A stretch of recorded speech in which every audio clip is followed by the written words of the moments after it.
हिमांशु, 19 मार्च तक का वक्त है केंद्र सरकार के पास कि वो भाषा को स्पष्ट करे, कमेटी का गठन करे। इस पूरे यूजीसी की जो नए नियमावली है उसमें जिस तरीके से सुप्रीम कोर्ट के निर्देश आए हैं उसको तत्काल प्रभाव से केंद्र सरकार को मानना है और सुनिश्चित करना है कि किसी तरीके से ये भेदभाव जो देखा सुप्रीम कोर्ट ने ऑब्जर्व भी किया और कहा कि 2012 वाले हम यूजीसी कानून पे जाएंगे, तो ऐसे में केंद्र सरकार के लिए अब ज्यादा वक्त नहीं बचा है। देखिए, बिल्कुल केंद्र सरकार के लिए ज्यादा समय नहीं है, मार्च तक का समय है। और ऐसे में मैंने आपको पहले भी बताया, जितने स्टेक होल्डर हैं इस पूरे रूल एंड रेगुलेशंस के मामले में, उनके साथ चर्चा की जाएगी। और चर्चा करने के बाद जो है जो लैंग्वेज है, जो क्लैरिटीज है, वो क्लैरिटीज जो है केंद्र सरकार की तरफ से दी जाएंगी और कोर्ट में लाया जाएगा। और आगे क्या किया जा सकता है उसको लेकर भी केंद्र सरकार की तरफ से जो है सुप्रीम कोर्ट में एफिडेविट जो है वो सबमिट किया जाएगा। जैसा संजय भी बता रहे थे कि कमेटी का गठन किया जा सकता है। तमाम इस तरीके के जो प्रोविजन है, इस पे सरकार जो है वो चर्चा करने के बाद जो है वो तय करेगी कि सरकार को आगे किस तरीके से बढ़ना है। लेकिन इतना जरूर है कि केंद्र सरकार ने जो रूल्स का नोटिफाई किए थे वो सुप्रीम कोर्ट के कहने पे हुए थे। अगर सुप्रीम कोर्ट ने स्टे दे दिया और ये कहा है कि 19 मार्च तक केंद्र सरकार को जो है वो फिर से जो है रूल्स को लेकर क्लैरिटीज के साथ आना है, और जो भी चीजें इसमें ठीक नहीं लग रही हैं उनको ठीक ठाक करके लाना है, तो केंद्र सरकार समय सीमा पर इसको लेकर आएगी। और देखा ये जाना चाहिए कि इसमें किस तरीके से आगे सारे स्टेक होल्डर, चाहे वो अपर कास्ट के हों या दलित समाज से हो, उन सबसे बातचीत करने के बाद जो है नए तरीके के रूल्स एंड रेगुलेशन और उसके उन रूल और रेगुलेशन के आधार पर सभी इंस्टीट्यूट्स को जो है अपनी अपनी एसओपी जारी करनी होंगी। और उसी जो रूल्स एंड रेगुलेशन है, नोटिफिकेशन है, उनको लेकर पहले केंद्र सरकार जो है वो सुप्रीम कोर्ट पे एफिडेविट देगी। और एफिडेविट के बाद कोर्ट ये तय करेगा कि ये जो एफिडेविट है इसमें कुछ और अमेंडमेंट करने की जरूरत है या नहीं करने की जरूरत है। ठीक है, कुमार अभिषेक मेरे सहयोगी सीधे लखनऊ से जुड़ गए हैं तमाम जानकारी के साथ। कुमार अभिषेक, जिस तरीके से लखनऊ यूनिवर्सिटी के छात्रों का प्रदर्शन हमने देखा था सुप्रीम कोर्ट के स्टे के बाद, क्या वो सभी संतुष्ट नजर आ रहे हैं? देखिए, निश्चित तौर पर राहत भरी खबर उन लोगों के लिए है जो लगातार इस पर प्रोटेस्ट कर रहे थे। और अगर देखा जाए तो उत्तर प्रदेश में सबसे ज्यादा इसका तीव्र विरोध था। सिर्फ यूनिवर्सिटी स्टूडेंट्स ही नहीं, अगर आप देखें तो अलग अलग सेनाएं थी, सवर्ण सेना, करणी सेना, ब्राह्मण सेना, इन तमाम लोगों ने एक तरीके से इस पूरे मुद्दे को बहुत बड़ा बना भी दिया था। हर यूनिवर्सिटी में प्रोटेस्ट हो रहा था, और अब तो जितने बड़े नेता थे बीजेपी के, उनके घरों के बाहर पोस्टर चिपकने शुरू हो गए थे। आज ही अगर आप देखें तो कई बीजेपी के नेता, दिनेश शर्मा जैसे जो पूर्व डिप्टी सीएम है, उनके घरों के बाहर पोस्टर थे। जितने भी नेता एक एक करके उनके सुर भी बदलने लगे थे। अगर आप देखेंगे तो कालराज मिश्रा ने कहा था कि इसको वापस हो जाना चाहिए। ब्रजभूषण शरण सिंह इसकी वापसी की मांग करने लगे थे, कि हालांकि उनके बेटे जो करण भूषण है वो खुद इस कमेटी में थे जिन्होंने इस रूल्स को फॉर्मुलेट किया था। तो लगातार ये मोमेंटम बड़ा हो रहा था, और केंद्र सरकार और खासकर मोदी सरकार को जो ये सामान्य वर्ग के छात्र हैं, इनकी आलोचनाएं सुनने को मिल रही थी। दूसरी तरफ जो विपक्ष है, अगर उसकी बात की जाए तो बहुत ही संजीदा तरीके से सधे हुए शब्दों में विपक्ष बातें कर रहा था। अगर आप देखें तो अखिलेश यादव की सिर्फ एक लाइन की इसमें बयान थी, कोई निर्दोष फंसना नहीं चाहिए और कोई दोषी बचना नहीं चाहिए। मायावती का ये कहना था कि सबसे बातचीत करने के बाद इस बिल को लाया जाना चाहिए, लेकिन जो लोग विरोध कर रहे हैं वो जातिवादी हैं। तो सब जितने भी पॉलिटिकल पार्टियां थी, सब बड़े जिसे कह सकते हैं ना कि इस पर खामोश थी और इंतजार कर रही थी कि आखिर होगा क्या। देखिए, आज सुप्रीम कोर्ट ने इस पर एक तरीके का स्टे दिया है, या फिर इसको कहें कि इसको फॉर्मुलेट करने के लिए कहा है। तो बड़ी राहत निश्चित तौर पर जो लोग भी प्रोटेस्ट कर रहे हैं, खास करके स्टूडेंट्स या जो सामान्य वर्ग के जो छात्र या जो प्रोफेसर थे, उनको एक बहुत बड़ी राहत जरूर मिली है। लेकिन क्या इसका एक दूसरा रिप्रकशन होगा? क्या जो ओबीसी, जो दलित, ऐसे जो स्टूडेंट ऑर्गेनाइजेशन है, क्या ये अब खड़े होंगे? इस पर नजर रखनी पड़ेगी। ठीक है, दोनों तरफ से दरअसल बैलेंस बनाए जाने की जरूरत है। अनीशा मेरी सहयोगी भी जुड़ी हुई है तमाम जानकारी के साथ। अनीशा, इस बात की कितनी संभावना है कि इस पूरे जो नई नियमावली आई है यूजीसी की, जो नए तरीके से इसे फॉर्मुलेट करे जाने की बात है, हम पुराने 2012 वाले ही फॉर्मेट पर बने रहे, क्योंकि उसमें कोई ज्यादा इस तरह का अग्रेशन या फिर देश भर में प्रोटेस्ट ये सब नहीं देखे गए थे। अब जब नई चीजें आई हैं सामने, तब हमने देखा है कि सवर्ण जाति को इससे दिक्कत आ रही है। तब ओबीसी को इंक्लूड नहीं किया गया था, अब ओबीसी को इंक्लूड कर लिया गया है। तो क्या संभावना है कि वही फॉर्मुलेशन रहे जो पहले था, जिस पर सुप्रीम कोर्ट भी कह रहा है कि हमारे स्टे के बाद आप वही फॉलो करिए? देखिए, ये दो अलग अलग चीजें हैं जो आपने मुद्दा उठाया है। 2012 की जो नियमावली थी उसको चैलेंज सुप्रीम कोर्ट में किया गया था। अगर आपको याद हो, रोहित वेमुला और पायल ताड़वी की मृत्यु के बाद उन दोनों की माताओं ने सुप्रीम कोर्ट में 2019 में याचिका लगाई थी।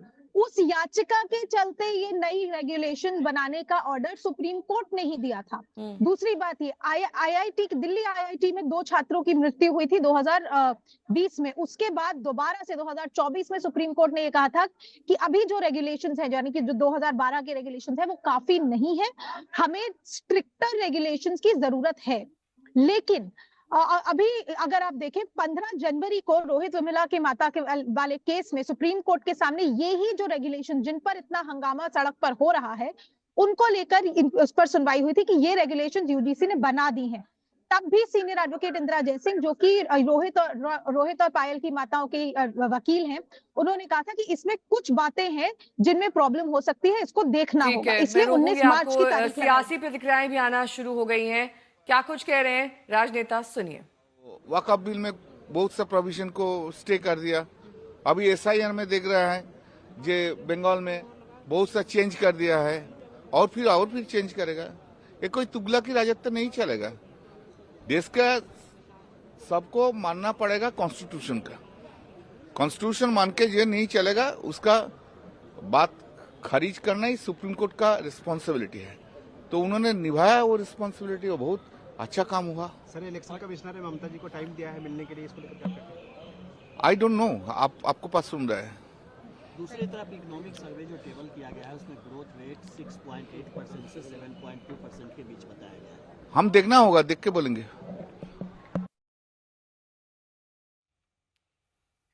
संजय मेरे सहयोगी भी जुड़े हुए हैं तमाम जानकारी के साथ। संजय, संविधान सर्वोपरि है और संविधान के हिसाब से ही तमाम रूल्स एंड रेगुलेशंस यूजीसी के भी लागू होने चाहिए। उसके अनदेखी किसी भी तरीके से बर्दाश्त नहीं की जाएगी। लेकिन अगर राजनीति को एक तरफ देखा जाए तो सबका अपना अपना वोट बैंक है और सब उसी हिसाब से प्रतिक्रिया देते हैं। जी हाँ, बिल्कुल। राजनीतिक नफा नुकसान तो लोग देखते हैं, लेकिन जब हमने कानून के जानकारों से बात की, याचिकाकर्ताओं के वकीलों से बात की और उनसे कहा कि सुप्रीम कोर्ट ने ही 2019 में कहा था कि नई रेगुलेशन बनाने को, उनका कहना है कि सुप्रीम कोर्ट का आदेश तो सही है, लेकिन यूजीसी को यह अधिकार नहीं है। यूजीसी को चाहिए था कि उसके लिए एक विशेषज्ञ समिति बनाए, और जो समिति की बात अभी कोर्ट कर रहा है, और सिर्फ अपने अंदर खाने कुल्हड़ में गुड़ फोड़ने की इजाजत नहीं थी उनको।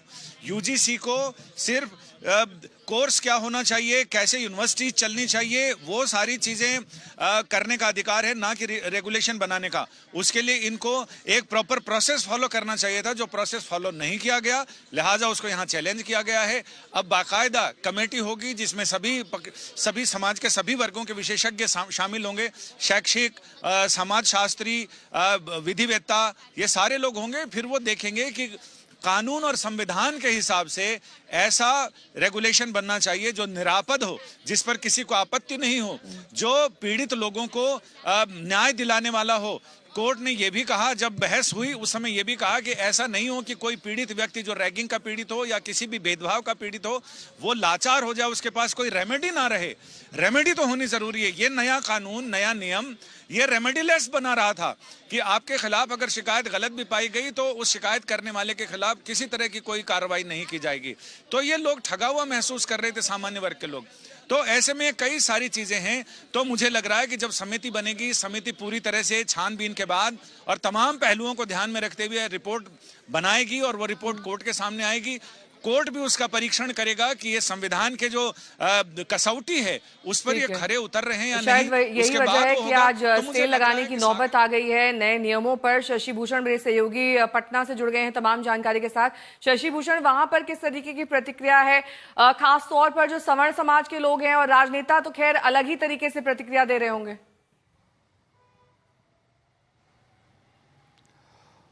बिल्कुल, देखिए परेशानियां तो बढ़ी थी। एनडीए के अंदर ही जो सवर्ण तबके से आने वाले नेता हैं उनको जवाब नहीं सूझ रहा था नेहा। और अब से देखिए सुप्रीम कोर्ट का जो निर्देश आया है वो तो अभी आया है। इसके थोड़ी देर पहले ललन सिंह जो जेडीयू के सीनियर लीडर हैं और केंद्रीय मंत्री भी हैं, उनसे पटना एयरपोर्ट पे हम लोगों ने सवाल किया था। सवाल को अनसुना करके वो आगे बढ़ गए थे। ठीक देखा था 2 दिन पहले हमने नित्यानंद राय जो केंद्रीय गृह राज्य मंत्री हैं उनसे जब सवाल हुआ था तो वो नारेबाजी करने लगे थे, मतलब सवाल को उन्होंने दूसरे तरीके से टाल दिया था।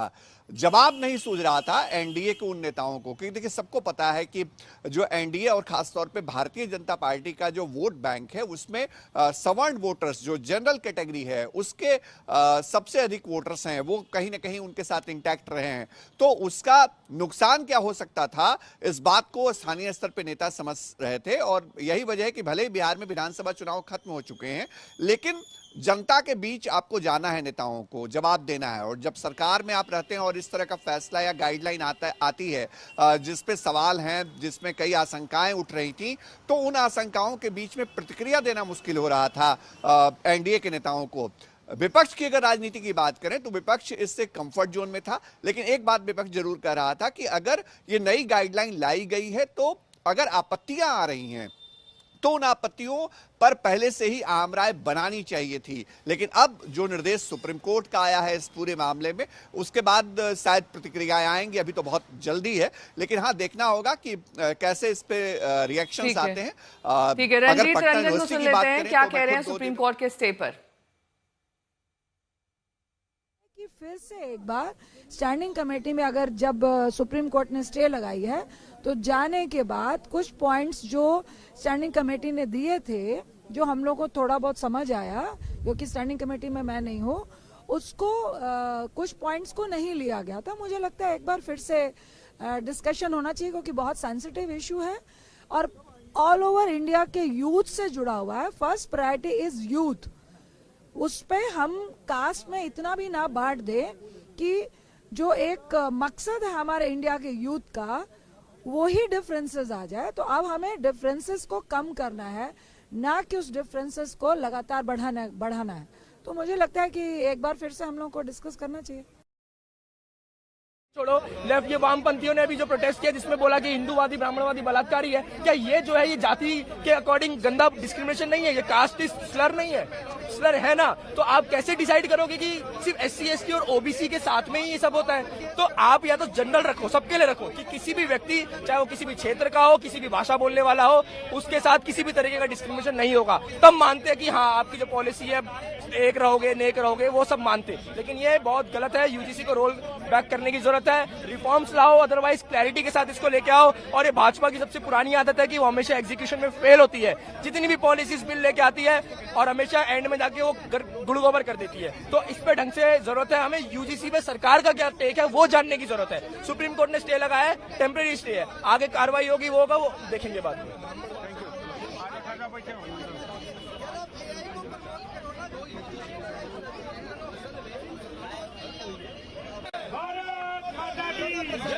भारत माता की अपने आप में बयां कर रही हैं कि UGC अपने नए नियम वापस ले, इसको लेकर पोस्टर बैनर के साथ ये प्रदर्शन किया जा रहा है। हालांकि अब सुप्रीम कोर्ट के स्टे के बाद 2012 के जो नियम हैं वही फॉलो किए जाएंगे और CJI की सख्त टिप्पणी आई है जिसमें केंद्र सरकार को एक समिति के गठन के लिए कहा गया है जो नियमावली को स्पष्ट करे। अभी कुछ बयान आया, जिस दिन अडॉप्ट हुआ उस दिन मैं यूनाइटेड नेशन जनरल असेंबली में भारत का प्रतिनिधित्व कर रहा था। उसकी भी जानकारी नहीं थी। अभी सदन से बाहर आ रहा हूँ, आप लोगों से सुन रहा हूँ। अब इस क्या क्या जब क्या सुप्रीम कोर्ट ने नहीं जानता हूँ, लेकिन ये जरूर जानता हूँ कि सरकार की जो नीति होती है सबको ध्यान भटकाना, सबको बेवकूफ़ बनाते रहना जन कल्याण का नहीं होता। सरकार चाहती नहीं है कि कोई ऐसी नीति बने जिससे सबको हित हो और जनता का लाभ हो। ये तो सुप्रीम कोर्ट ने किया, लेकिन ये तो सरकार कह रही है। सुप्रीम कोर्ट के सरकार के किसी गाइडलाइन सुप्रीम कोर्ट ने कुछ पाया है तभी तो किया है ना। सरकार की नीति और नियत ठीक रहता तो आज ये भी नहीं होता।